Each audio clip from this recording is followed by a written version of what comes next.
My name's Eliza. I am 26 years old, born and raised in Stockton, California, and I am a community organizer, artist, and I work in nonprofits. Being a non-binary person, a body that is always perceived as a woman, it's kind of been an obstacle because not everyone respects that. Art has kind of been a vessel for me telling my story. With zines, it gives me a way to solidify my storytelling. It's like a physical form. You can give it to other people and now it's theirs. Poetry, like spoken word, you're there in the room, you get to experience it, you walk away with that experience. And then, music, it's kind of the same with the zines, but it's more accessible. You can listen to this song whenever you want. And I feel I've just kind of used these different mediums to actually get myself heard. I grew up in a household that my voice wasn't prioritized. As an adult, as a working artist in this community, I'm just trying to get people to listen, no matter how I can. I like to make zines because it kind of takes the writing element and the visual element and puts them together in one medium. And my first zine, which was about growing up in a plus size body, how you're treated in the world, how you view yourself, how you equate your value, how the media portrays you, all of these things. I got to print 10 copies.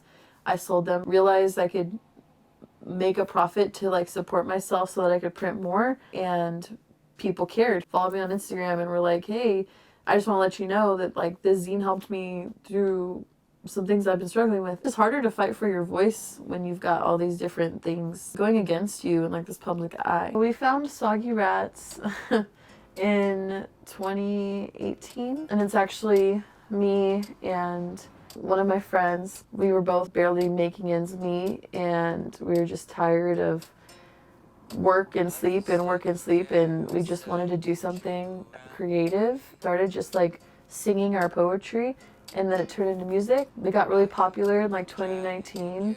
We did a lot of festivals and shows, and it was honestly super surreal. As of 2022, Soggy Rats has disbanded. It was definitely an amazing experience. It made me have this little family in a time in my life where things were really tumultuous and heavy and unstable, but it kind of provided me something I felt proud about. Poetry is the longest and the oldest art form that I've been using. I've been writing since I was super young.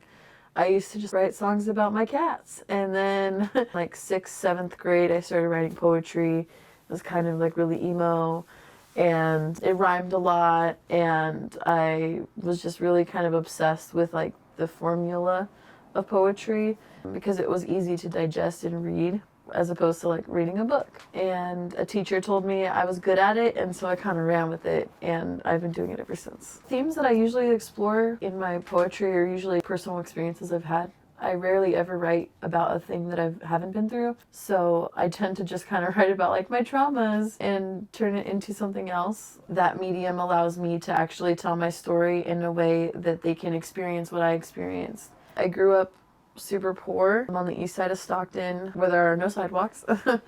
And my parents, I lived with my mom and my stepdad. They were both addicts, actively in their addiction. You don't really talk about what's going on. I loved going to school because I got to get out of there and I got to see something else. And I was bullied at school, and I was bullied for my weight and for being poor. It could harden you, it could soften you. It gave me a harder shell but a softer heart.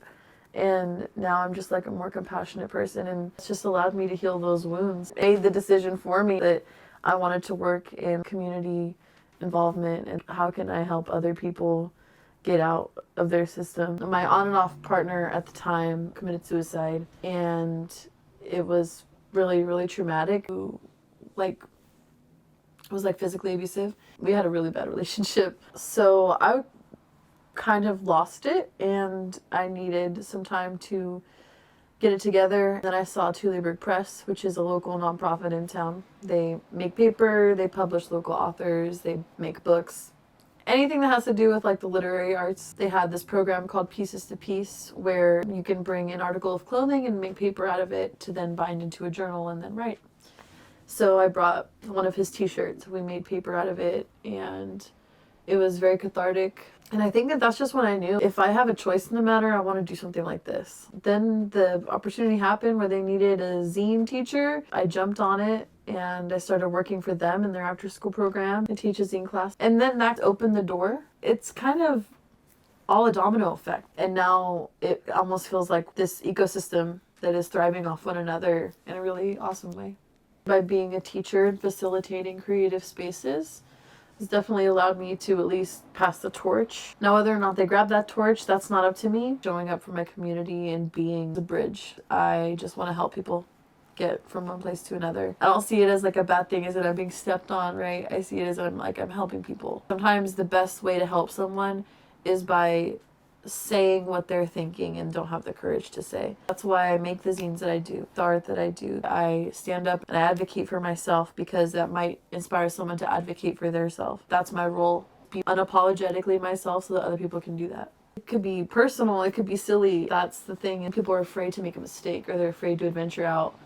And I want to encourage that. I want to encourage people to be silly and just make something, right? Like, just make something.